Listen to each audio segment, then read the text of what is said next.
Lift for a lean body. We've got both the nutrition and training aspects of female fat loss covered in this book. People often say things like, it's 80% diet, 20% training, or abs are made in the kitchen. But in reality, it's 100% of both if you want to see the best results. In this chapter, I want to run you through a primer on the type of training you'll be doing, as well as how you'll eat, before we get into the nuts and bolts of each.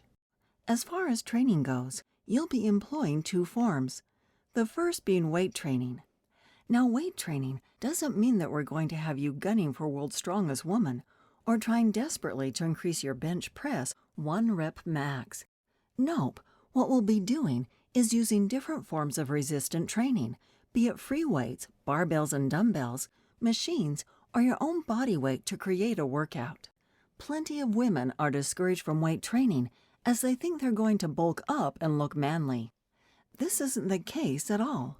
One of the main factors in building muscle is a hormone called testosterone. It's the main male sex hormone, and women only have around 10% of the amount that men do, so adding muscle is much harder.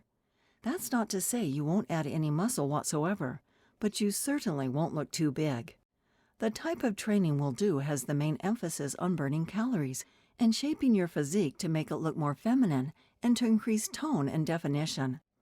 Lifting weights and having more muscle also increases your metabolism, which means you burn more calories every minute of every day, and so can eat more while still dropping fat.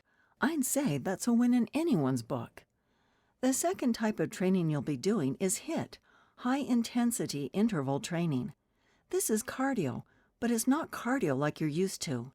The beauty of HIIT is that it's very short but extremely effective. You can get a great cardio workout in as little as 10 minutes. It combines quick periods of very high-intensity effort with longer periods of low-intensity work. In the research, HIIT has been shown to be superior for body composition and also increases your metabolic rate for up to 48 hours after you've finished a workout.